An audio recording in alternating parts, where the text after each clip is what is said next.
तो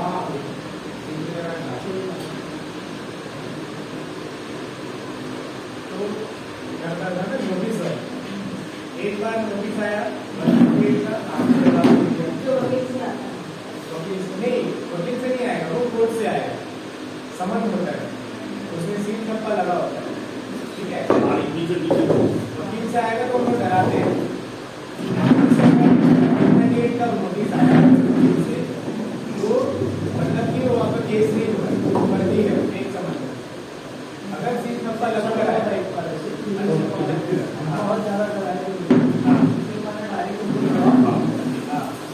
आप मेरे को नोटिस भेज दो, आप मेरे में डालना समझ लेता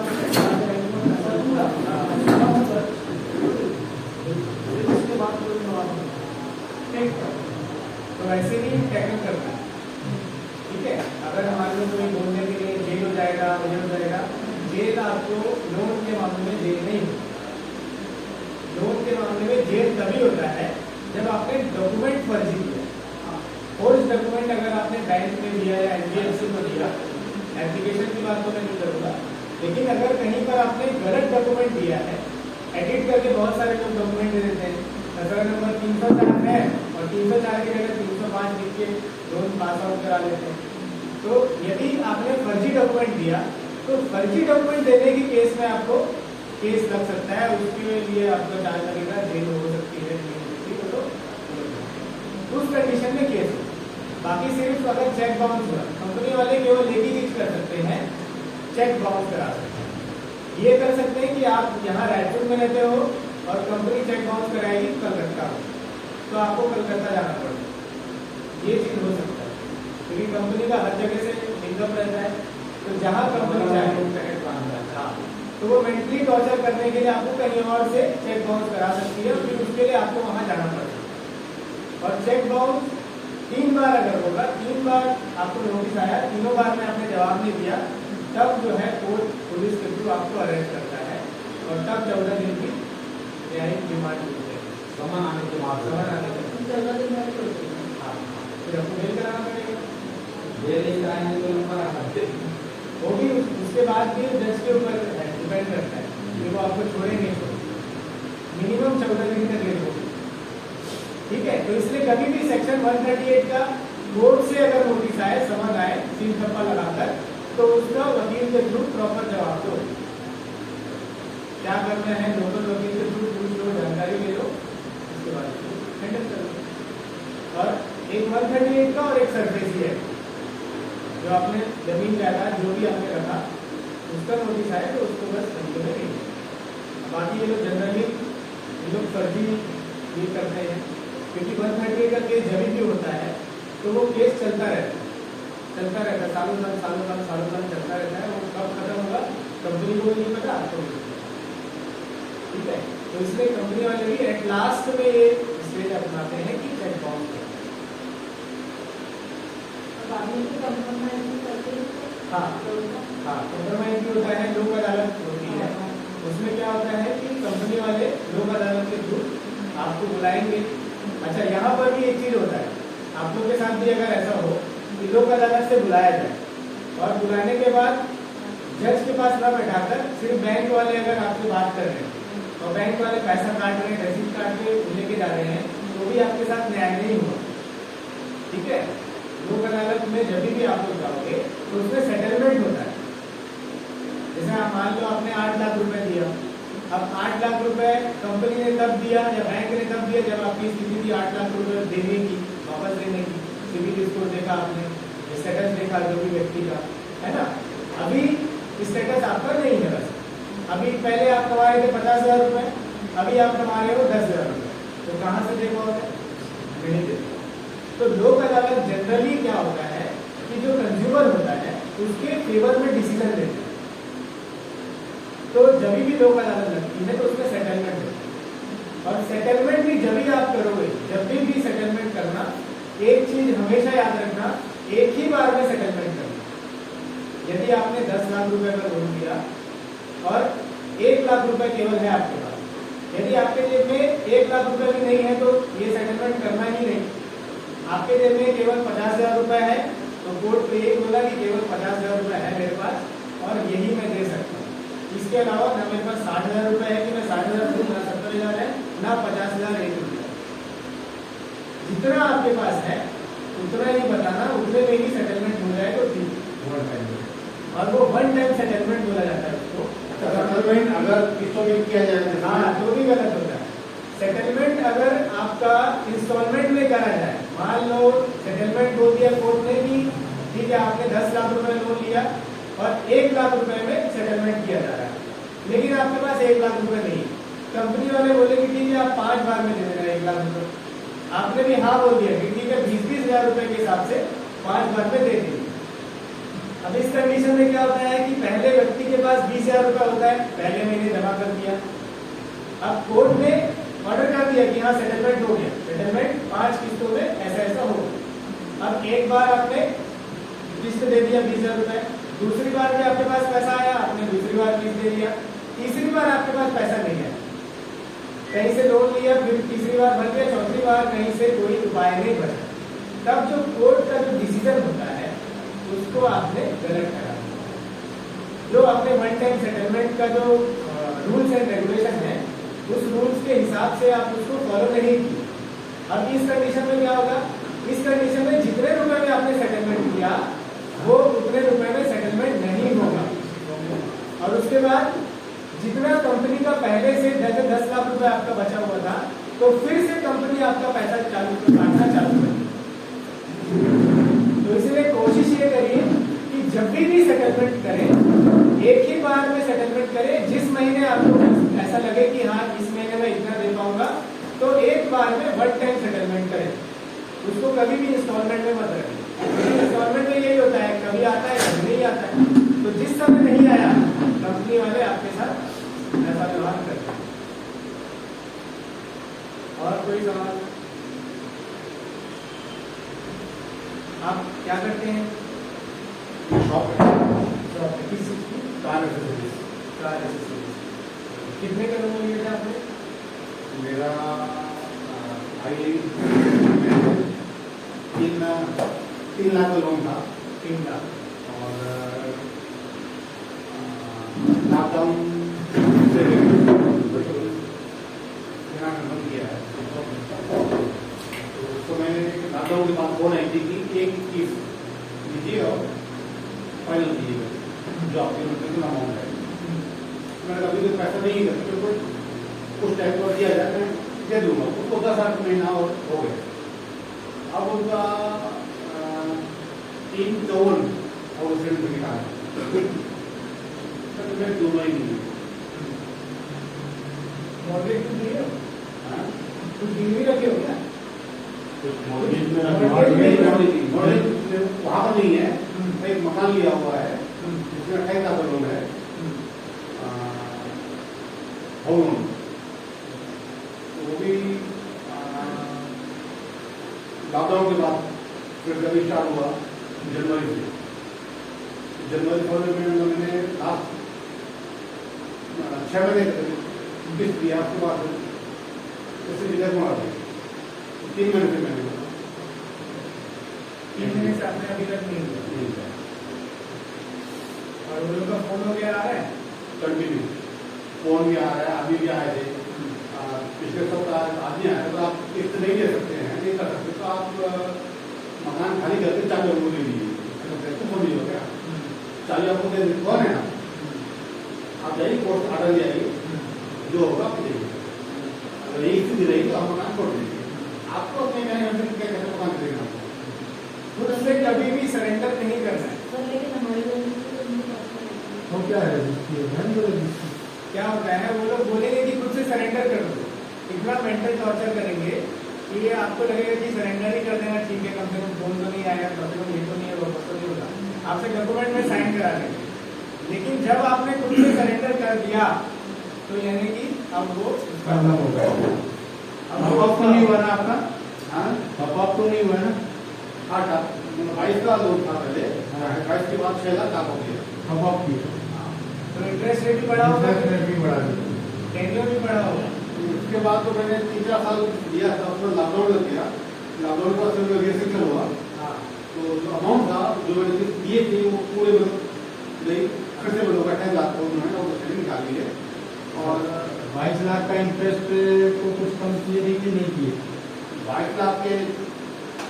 नहीं किए हैं तो हाँ, तो पापा वो डबल हो गया ना वो इंटरेस्ट कभी 22 लाख तो कितना पहुंचा दिया अभी? 28 28 लाख पहुंचा दिया। 22 और 6 का था 28।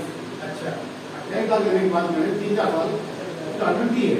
नहीं, आपने 22 में कितना दी? 22 लाख का लोन हुआ था आपका पहले। हाँ 22 लाख के बाद में आपका कितना पैसा बढ़ाया? बड़ा है 3 या 4 साल हमने इसको रेगुलर बढ़ाया कितने पैसे? किस्त आई थी 22,000 23,000 करीब 230 और 270 के आसपास इनका हर साल का गया। तो 3 साल 8 लाख रुपये 7-8 लाख रुपये दे दिए। 8 लाख के बाद में इसका टॉप अप हो गया 28 लाख। टॉप अप आपने खुद से बोला था कि टॉप अप आपने खुद किया, साइन किए हैं क्या एग्रीमेंट? टॉप अप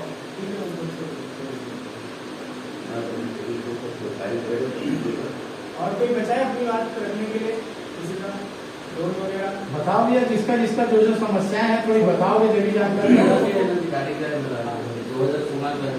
2016 का गाड़ी लिए तो उसका लोन 50,000 बचा है, 4 लाख का हुआ था 4 लाख का लोन हुआ। मेरा भाई से 50,000 लोन पटाने के लिए बोल रहे हैं, पैसा पटाने के लिए बात की एनओसी नहीं दे रहे गाड़ी का। अरे गाड़ी का एनओसी नहीं दे 50,000 रुपये तो बचा हुआ है ना बोल रहे हैं। हाँ जी, तो अभी उसमें दिक्कत क्या आ रही है? पटाने के बाद उन्होंने गाड़ी में आजकल गाड़ी चल रही है ना जी, बस भी अभी सीधा बस हो गया, बंदी बस स्टैंड बंद हो गया तो सीधी इधर से चलती है बस, सवारी है नहीं, ऑटो है कब से नहीं पटाया? वो तो 4 दिन हो गए। 4 दिन में हो गए, 2 हो गए। कौन आ रहा है? कॉल आ रहा है, उन लोग का आदमी आ रहा था खींचने के लिए गाड़ी। नहीं, खींचने को मत दो कि गाड़ी किसी की भी अगर रास्ते में चल रही है उसको खींचने मत दो। क्या क्या बोल रहे लोगों के क्या बोलते हो उसको देखो। उनके जो रिकवरी एजेंट आते हैं इसलिए वो छोटे तत्व के रहते हैं, हाँ वो सीधा झुकी करके और देख के जाएंगे, बोले आपको जाना है आगे जाएंगे तो उसको बोल रहा ऐसा है, मैं बताऊंगा आपको। और एक ये बोला उसके पास कोर्ट का आदेश आपको मिला क्या? कल किस्त कट गया है। कोर्ट से आपको नोटिस आया क्या?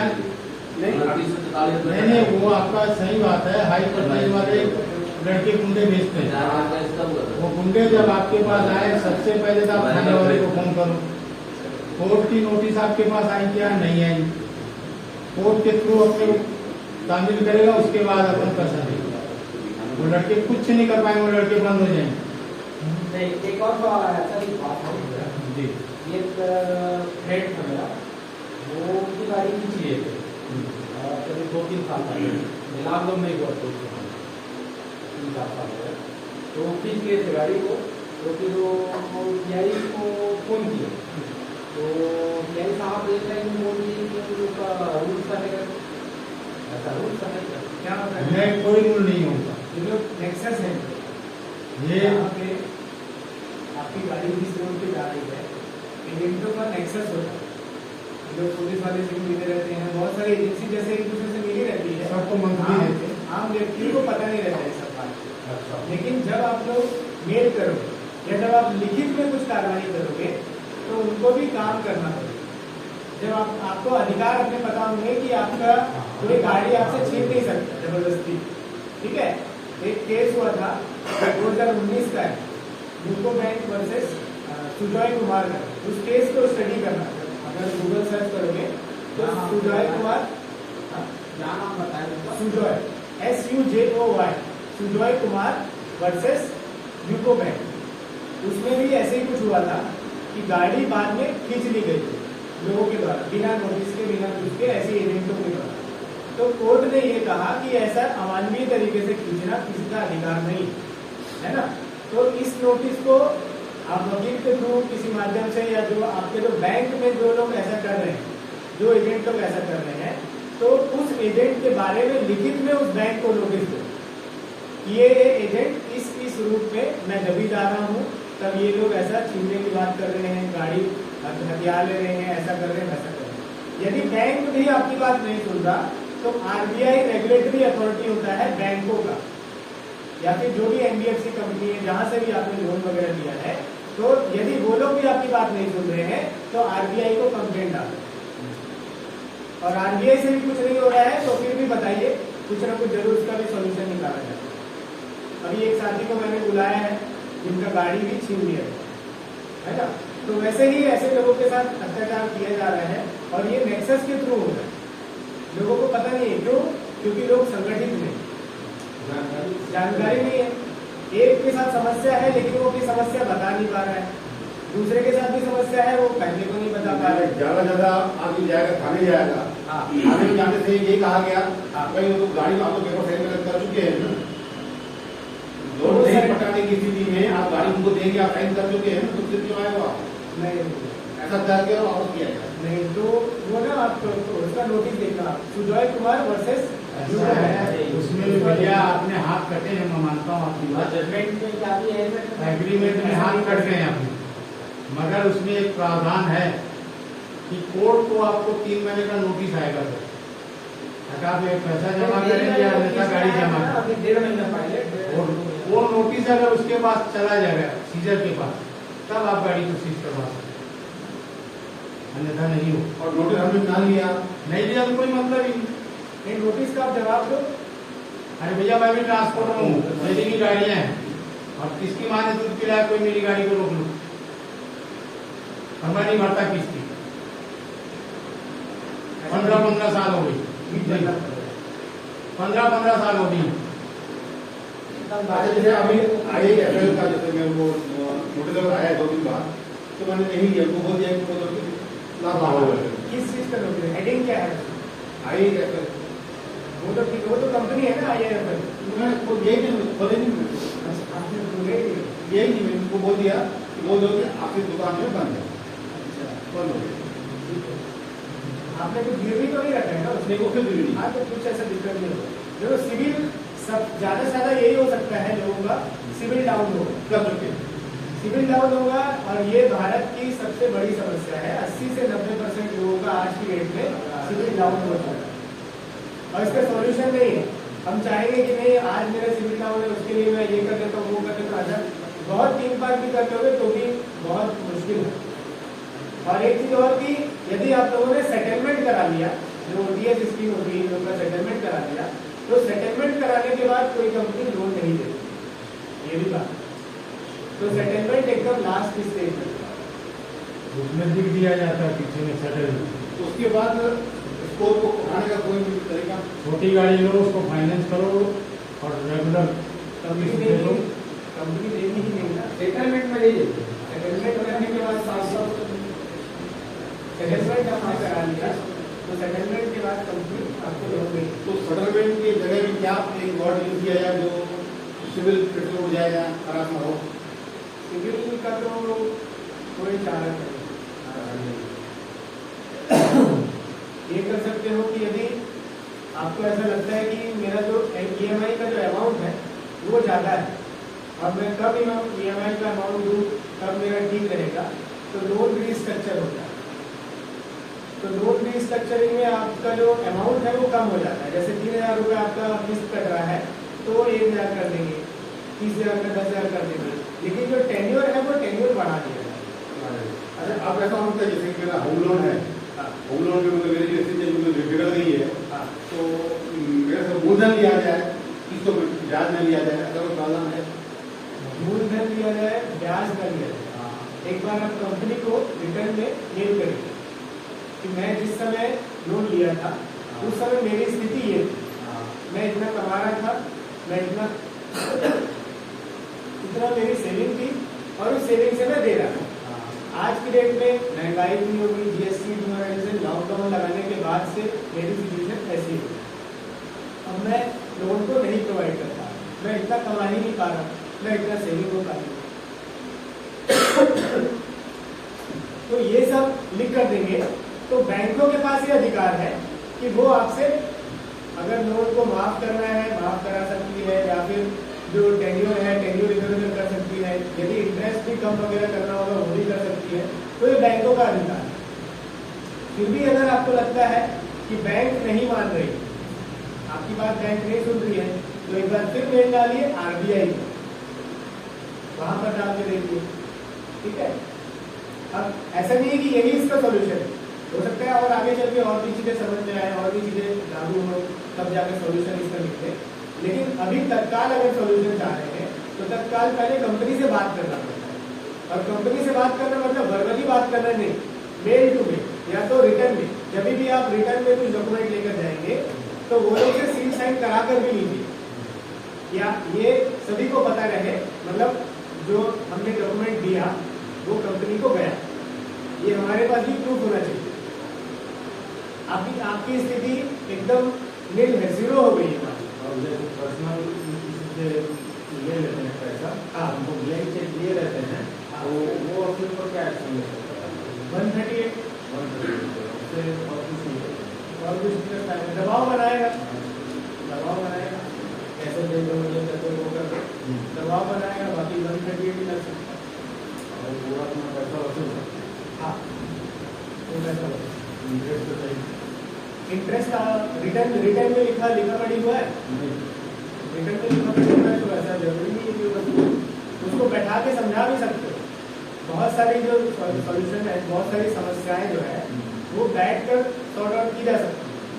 उसको बैठा के समझा दो कि जब मैंने लोन लिया था उस समय मेरी सिचुएशन ये थी, मैं 10,000 रुपये कमा रहा था, आज मेरी सिचुएशन ये है, मैं 5,000 रुपये कमा रहा था, तो यहाँ से मैं कैसे दे पाऊँ?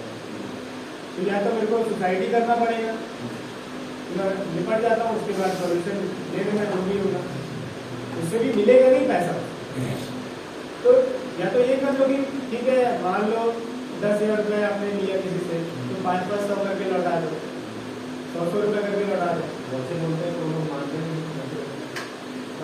है, तो उसका कोई बात है। परेशान कर रहा था, उसने बोला कि 1,000 रुपये पर डे का दे दूंगा। हाँ, और आप ले लीजिए। हाँ, ऐसा बोलता है, वो आप ही रखो 1,000 पर डे, मेरे को ऐसे बोलते। तो उसको बोला मैं 1 रुपये नहीं दूंगा, ऐसा बोल रहे थे। नहीं तो 1,000 रुपये पर डे दे दूंगा, आप तैयार हो? 30 दिन में 30,000 रुपये वैसे देने को तैयार हो? तो 30,000 रुपये देने के लिए क्या होता है? कितना रुपये है उसको देना? उसका 4.5 लाख।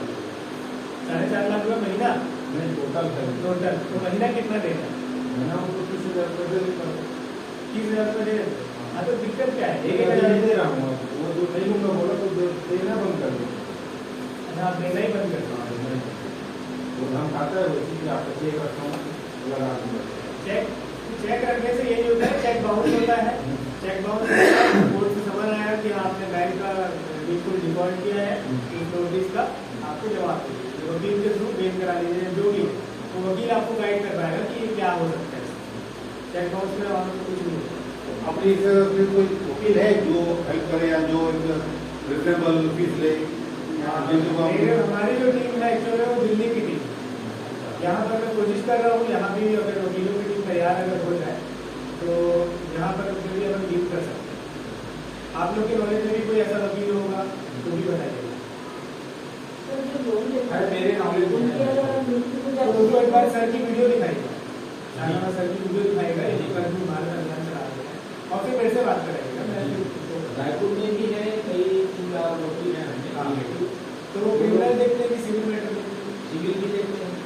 क्रिमिनल का एक थोड़ा सा मतलब केस था, तो वही में कराया था जब मधुबन में, मतलब लेवल में इनका बेल भी कराया और केस भी देखते हैं, तो मैंने इनको कॉल करवाया था।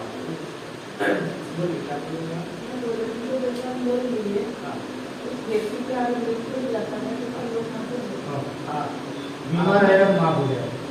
देखो अधिकतर कंपनियां क्या करती है, आपने लोन लिया, अब मान लीजिए 10 लाख का आपने लोन लिया, तो आपको मिलेगा 9,50,000 या 9 लाख या 8,90,000 रुपए, और 1 लाख रुपए तक के आसपास का जो पैसा रहता है वो बैंक वाले ले लेते हैं। अब वो चाहे कितना भी ले, अपने हिसाब से वो लोग लेते हैं, और उसको बोला जाता है लोन सिक्योर, कि यदि आपको कुछ हो गया तो उस समय लोन कौन भरेगा, तो इसलिए वो सिक्योरिटी अमाउंट रख लेते हैं। फिर उसमें आपको ये बताया नहीं जाएगा, जब आप लोग लोन लोगे 10 लाख रुपए का, तो आपको बताया नहीं जाएगा कि ये क्यों लिया जा रहा है। आपसे बोला जाएगा प्रोसेसिंग फीस है, ये है, वो है, दुनियादारी है, आप उलझ के रह जाओ। ठीक है, तो कोशिश करो कि ये भी पता करो आप। कितने का आपने जब लोन लिया था तो कितने का सिक्योर अमाउंट आपने जमा किया था। अब वो लोग जब लोन देंगे तो उसको बोला जाता है लोन सिक्योर, और वही लोन सिक्योर को आप बाहर लोगे तो उसको बोला जाता है टर्म प्लान। ठीक है, रेट में बहुत ज्यादा डिफरेंस रहता है उसका। मान लो किसी बैंक ने अगर आपसे 2 लाख रुपए का वो लोन सिक्योर किया तो बाहर यदि आप उसको लेंगे तो होता है 50,000 60,000 में हो। वही सेम चीज। अब इसमें क्या होता है कि जब व्यक्ति जब एक्सपायर हो जाता है तो उसके बाद जिम्मेदारी बैंक लोग थोप देते हैं, बैंक एनबीएफसी या जो भी एप्लीकेशन है वो थोप देती है घर वालों के ऊपर कि आप लोग के ऊपर अब जिम्मेदारी है इसकी। वैसा नहीं होता। घर के लोगों का साइन, ये चीज गलत है ना। यदि कोई व्यक्ति एक्सपायर हो गया और उस व्यक्ति के नाम से लोन था और उसके बाद बैंक आ जाए ये बोलने के लिए कि आपके परिवार वाले लोग अब जमा करेंगे, इसका जो किस्त है वो परिवार वाले जमा करेंगे, तो आपके पास अधिकार है कि बैंक से आप पूछ सकते हो कि जब आपने लोन लिया या मेरे पिताजी या जो भी एक्सपायर हुए पति पत्नी जो भी, तो जब मेरे हस्बैंड ने या पिताजी ने जब लोन लिया तो उस समय लोन सिक्योरिटी अमाउंट कितना दिया था। इंश्योरेंस भी बोला जाता है इसको, लोन इंश्योरेंस। तो लोन इंश्योरेंस कितना दिया था। तो बैंक वाले यदि मना कर दे तो बैंकों का जो इंश्योरेंस जो डिपार्टमेंट होता है वो IRDAI से कंट्रोल होता है, insurance regulatory development authority of India. तो यदि बैंक आपको मना कर दे देने से या जो भी NBFC वो आपको मना कर दे देने से तो IRDAI से आप कंप्लेंट दर्ज करके वो पॉलिसी ले सकते हो। जनरली वो पॉलिसी छुपाई जाती है, लोगों को नहीं दी जाती, तो पॉलिसी आप ले सकते हो, आपका अधिकार है। और उस पॉलिसी को आप चाहो तो उस बैंक के थ्रू ले सकते हो और आप चाहो तो कहीं और से भी ले सकते हो, और यदि आप चाहो कि नहीं लेना है तो उस पॉलिसी को नहीं भी ले सकते। ठीक है, तो ये आपके पास अधिकार है। अब इस कंडीशन में क्या होता है कि यदि व्यक्ति एक्सपायर हो गया तो जितना अमाउंट बचा हुआ है वो किसी घर वाले को नहीं देना। वो अमाउंट जो इंश्योरेंस कंपनी होती है वो इंश्योरेंस कंपनी पे करेगी। आपने जहां से लोन लिया, मान लो बैंक से लोन लिया, NBFC से लोन लिया, 10 लाख का लोन लिया, अब 2 लाख रुपए बचे हैं और व्यक्ति एक्सपायर हो गया, तो ये जो 2 लाख रुपए है ये 2 लाख रुपए जो इंश्योरेंस एजेंसी है वो पे करेगी, ना कि कोई घर का व्यक्ति पे करे। लेकिन उसके लिए आपको बैंक को बताना पड़ेगा या NBFC को बताना पड़ेगा कि ये तो व्यक्ति जो भी जिन्होंने लोन लिया था वो व्यक्ति इस कारण से एक्सपायर हुआ। रिटर्न में वर्बली आप लोग दोगे तो वर्बली बैंक एजेंट गोल गोल करते रहेंगे, उसके बारे में आपको जानकारी भी नहीं होगी। तो हर चीज कोशिश करिए कि लिखित में दीजिए, और लिखित में जब भी दो उसका एक रिसीविंग भी लो कि जब आपने लिखित में दिया तो हमको हाँ रिसीविंग भी है, ताकि आगे आप बता पाओ कि हमने इंटीमेट किया था बैंक और उसके बाद बैंक ने एक्शन नहीं लिया।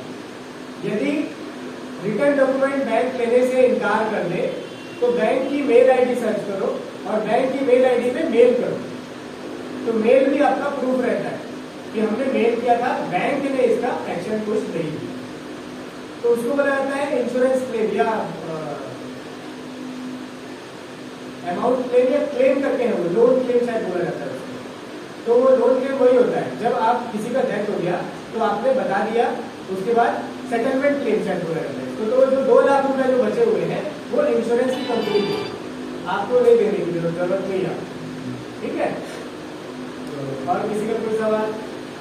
पर्सनल लोन और क्रेडिट कार्ड लोन देते हैं, पर्सनल लोन लिए, मॉर्गेज में दिए, मॉर्गेज में दिए, क्रेडिट कार्ड में भी कोई मॉर्गेज का तो आप नहीं दे पाए, सिविल स्कोर डाउन होगा, बस यही होगा।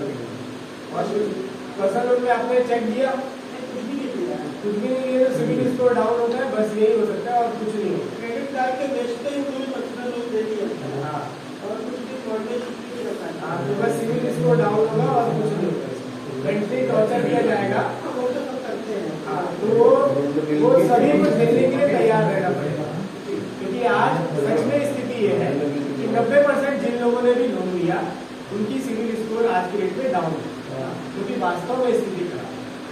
जो लोगों ने उस समय जो लोन लिया तो 10,000 रुपए कमा रहे थे, आज 4,000 रुपए। ऐसी स्थिति में गवर्नमेंट से कोई उम्मीद की जा सकती है? बिल्कुल की जा सकती है।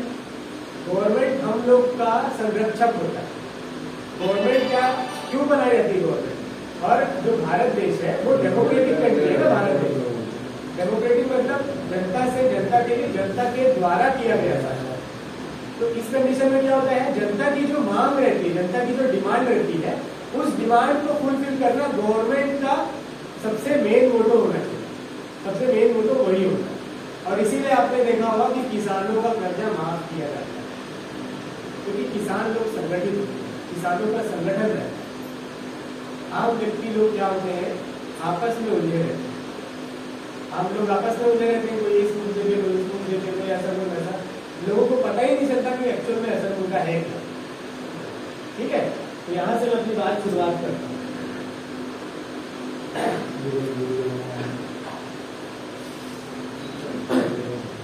आप सभी को जय हिंद, जय भारत। मैं श्री शाहनवाज चौधरी भारती जी की टीम से हूँ। मेरा नाम है रजत सिंह भारती। मुझे छत्तीसगढ़ की जिम्मेदारी दी गई है और मैं छत्तीसगढ़ के जगह जगह अधिकतर लोकसभाओं में जाकर ऐसे ही लोगों को कलेक्ट कर रहा हूँ, ऐसे ही लोगों को तैयार कर रहा हूँ जो लोग कर्जे के दलदल में फंसे हुए हैं। और हम प्रयास कर रहे हैं भारत के उस आखिरी नागरिक तक पहुँचने के लिए जो शायद कभी हमसे मिल भी नहीं पाएगा, जो एंड्रॉइड फोन चलाना भी नहीं जानता, जिसको ये पता ही नहीं कि मुहिम क्या होती है, जिसको ये पता ही नहीं कि सरकार भी कुछ होती है। क्योंकि ऐसे बहुत सारे लोग इस कर्जे की दलदल में फंसे हुए हैं जो लोग को रास्ता नहीं दिखता। आप सभी लोग कम से कम इतने खुशनसीब हैं कि हम सबको एक रास्ता मिला। मुझे कुछ रास्ते पते हैं, हमारी टीम को कुछ रास्ते पते हैं, गुरु जो है श्री शाहनवाज चौधरी भारती जी, उनको कुछ रास्ते पते हैं।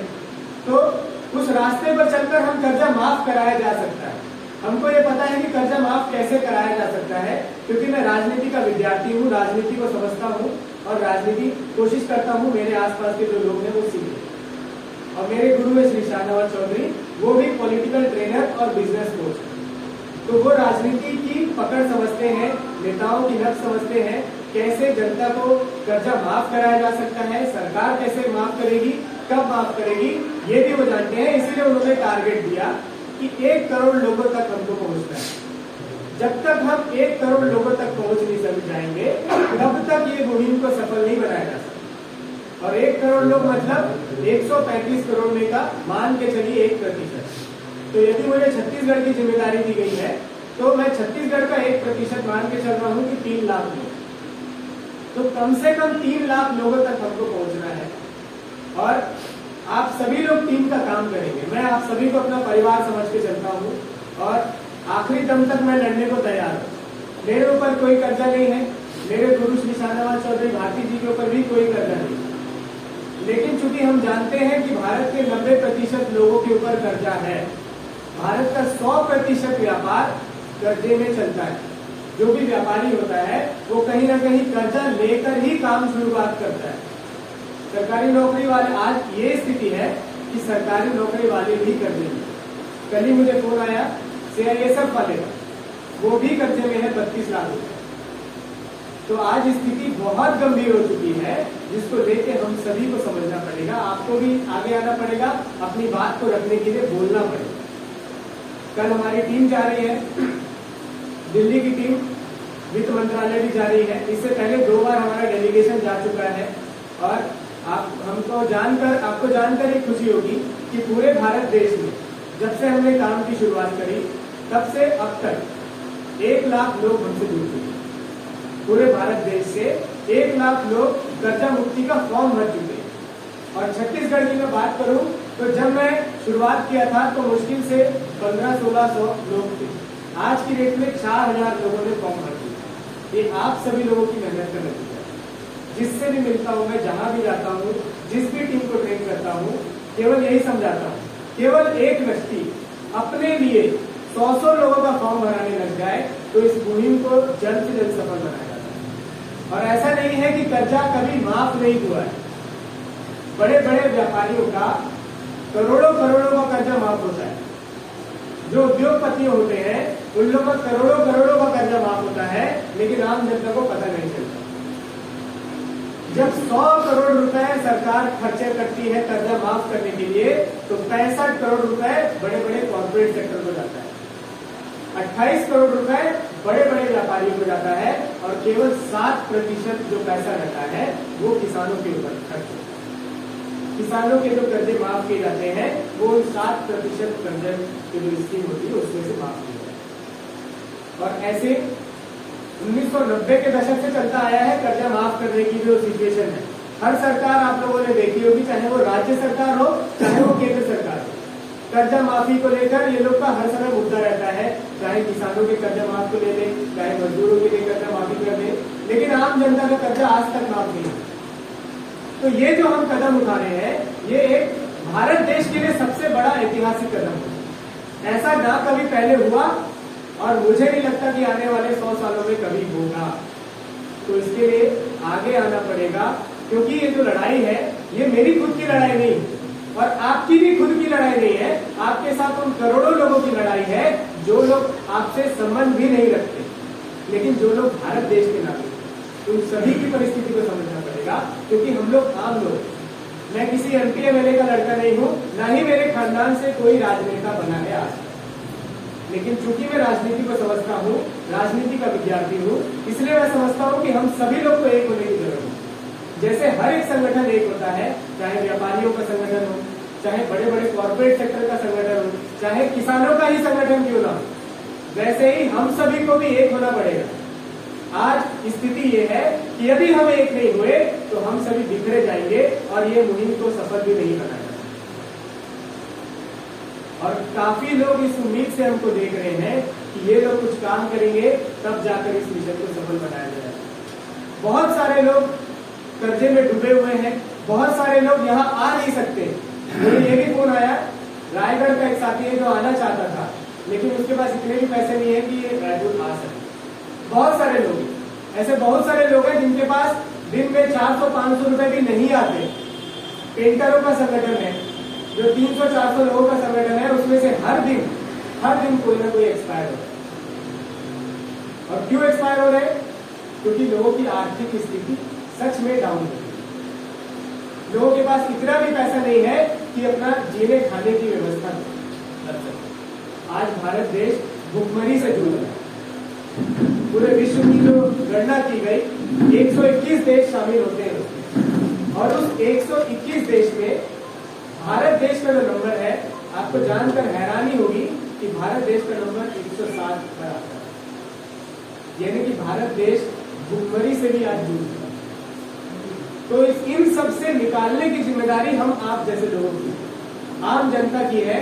क्योंकि आम जनता आज कर्जे में है।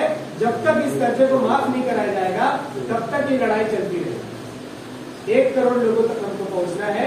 इसी टारगेट को लेकर हमको आगे चल के काम करते रहना। मैं काम करने को तैयार हूँ। आप लोग तैयार हैं? तैयार हो? मानसिक रूप से, शारीरिक रूप से, आर्थिक रूप से, सब जगह से सक्षम होना पड़ेगा, तब जाकर ये लड़ाई लड़ी जा सकती है। सबसे पहले मानसिक रूप से तैयार होना पड़ेगा, क्योंकि क्या होता है कि लोगों को ये एक्सेप्ट ही नहीं कर सकते लोग कि कर्जा माफी भी हो सकता है। जब हम शुरुआत करे थे इसकी, हमें भी लगा था कि कर्जा इतने लोगों पर नहीं होगा, लेकिन जब शुरुआत में 2 से 2.5 हजार लोग हुए, हमको ये लगा कि कुछ लोग होंगे जिनके ऊपर कर्जा होगा, लेकिन वो 2 से 2.5 हजार लोग अचानक से 30,000, अचानक से 40,000, 50,000, 60,000। आज स्थिति है कि 1 लाख लोगों से ज्यादा लोगों ने आज तक पूरे भारत में। तो ये जो समस्या है ये गंभीर समस्या है और इसके कारण लोग सुसाइड कर रहे हैं। एक रिपोर्ट आती है NCRB की, नेशनल क्राइम रिकॉर्ड ब्यूरो बोला जाता है उसको। उस रिपोर्ट के अनुसार भारत देश में 1.5 लाख से ज्यादा लोग हर साल सुसाइड कर रहे हैं, हर साल। और हर दिन कम से कम 15 से 20 लोग ऐसे हैं जो सुसाइड कर रहे हैं। तो हमको ऐसे लोगों के लिए प्रयास करना है। हम फिर भी उतने सक्षम है, फिर भी कैसे कैसे अपना व्यापार चला पा रहे हैं, घर बार चला पा रहे हैं, कहीं आना जाना कर पा रहे हैं। बहुत सारे लोग गाँव में केवल ऐसे ही भूखे मर रहे हैं। तो उन सब के लिए काम करना पड़ेगा, उन सब के लिए लड़ाई करना पड़ेगा, तब जाकर इस मिशन को सफल बनाया जा सकता है। और मैं तैयार हूँ, हमारी पूरी टीम तैयार है, मेरे गुरु श्री शाहनवाज चौधरी भारती जी भी तैयार है। आप सभी को तैयार होना पड़ेगा, मानसिक रूप से तैयार हो जाइए, क्योंकि ये लड़ाई बहुत बड़ी।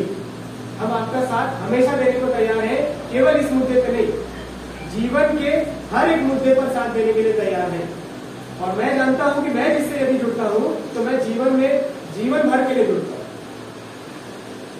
भले आप सभी में से मेरे को नहीं जानते, लेकिन यदि एक बार जान पहचान हो गई तो ये मैं समझ के चलता हूं कि आप सभी लोग मेरे परिवार का हिस्सा हो।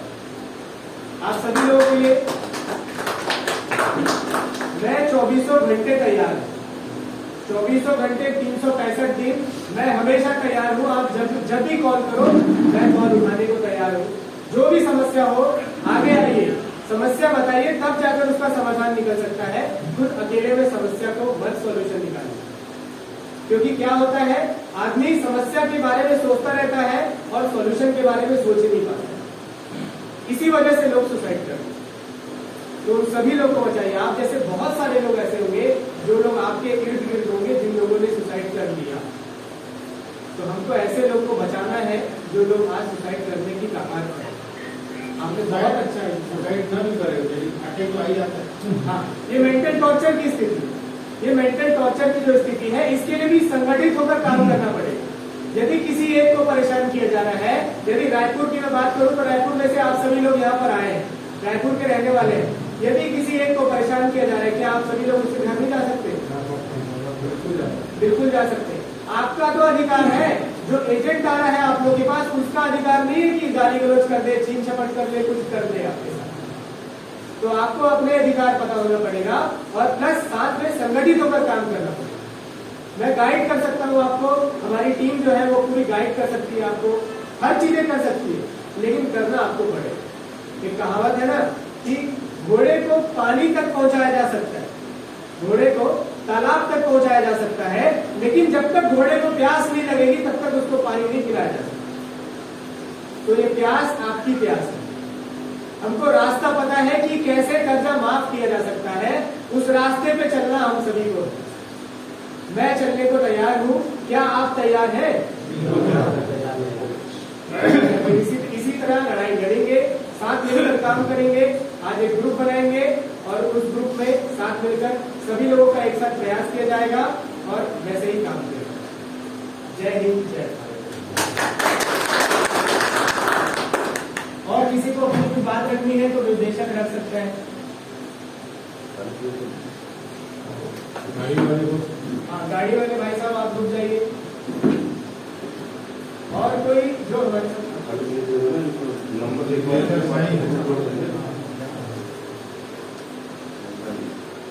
जिसका नाम पहले हो गया उसको मत देना। आप अपना नाम और मोबाइल नंबर लिख दो। ग्रुप बन रहा है, ग्रुप में सबका फिर नाम जोड़ा जाएगा। जो भी मीटिंग रहेगी, आगे जो मीटिंग रहेगी या कोई भी काम की बात होगी तो व्हाट्सएप पर मैसेज आ जाएगा जी।